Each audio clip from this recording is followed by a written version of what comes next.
Hey everybody, I know I am always talking about the importance of boundaries in relationships, but something that I haven't really talked about is just how hard it can be to set them up. Not to mention upholding them when someone pushes back or gets upset. Many of you have told me how scared you can be to even speak up for yourself.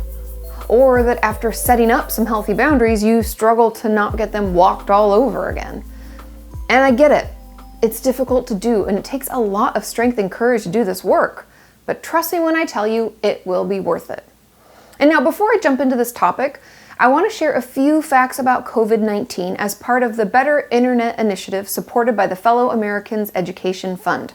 Because I know there is still a lot of confusion, not to mention misinformation out there, and that can make this already stressful situation worse. It's my hope that by offering a few helpful facts, we can all be informed and less scared or overwhelmed. Now, first, let's talk about the symptoms.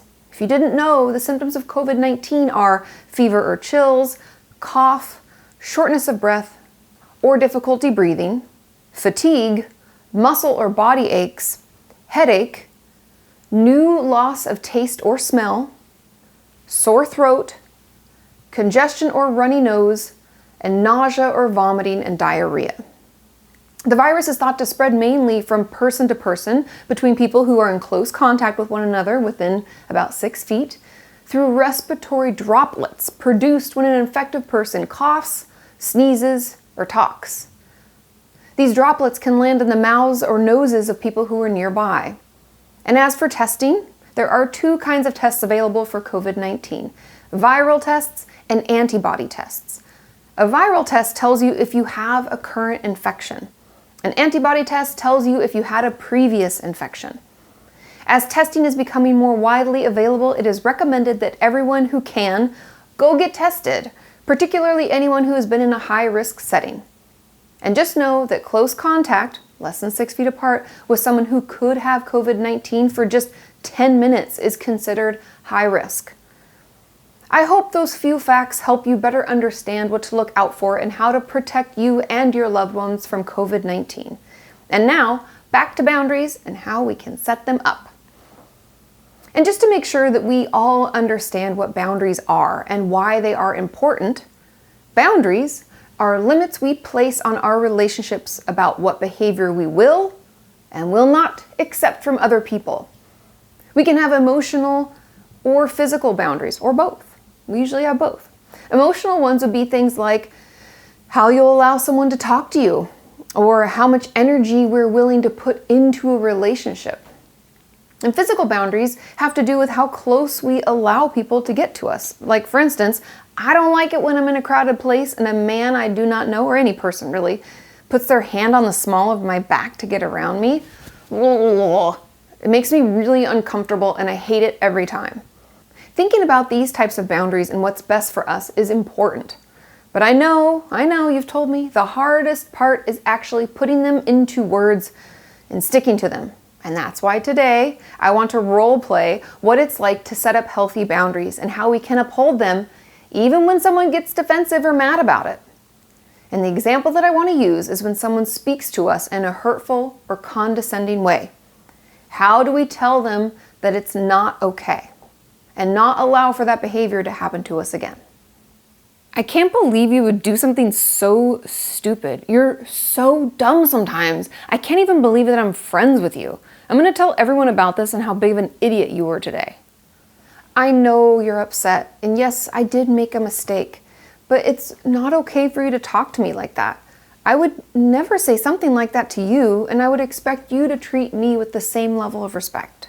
Respect? You don't offer me any respect. Don't act all high and mighty on me now. I talk to everyone this way, and they've never complained about it. You're just being really, really sensitive.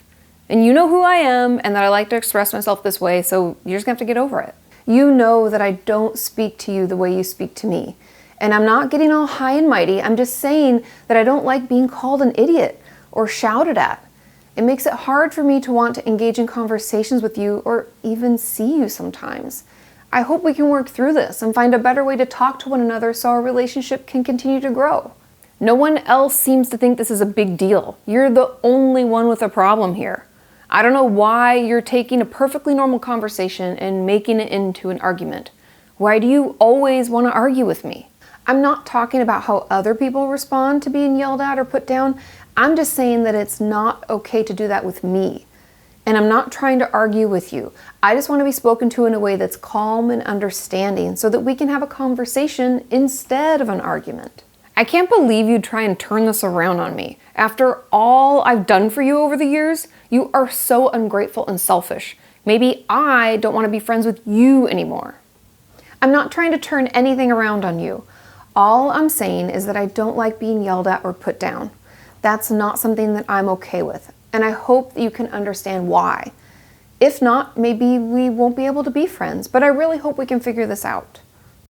I know that example may have been a bit more intense than most of our issues with boundaries, but what's important to note is that no matter what jerk Kati said or did, nice Kati just continued to affirm that it wasn't personal or any kind of fight. She was just stating that the way jerk Kati spoke to her wasn't okay.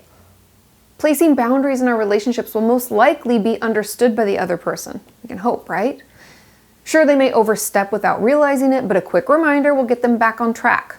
However, when we try and place a boundary with someone who is enmeshed with us, meaning they have no personal boundaries at all and don't really understand the need for them, or if they're a narcissist or toxic in general, they can get angry and push back aggressively.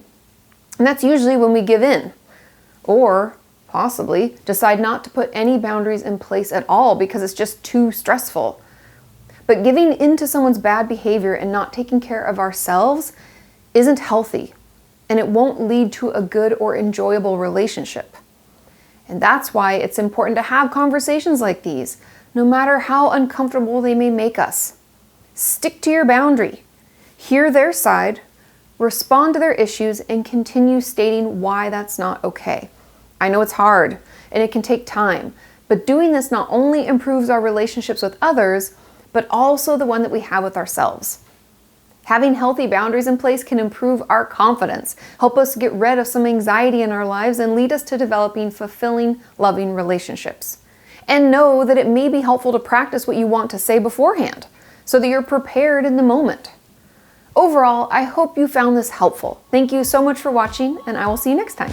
Bye!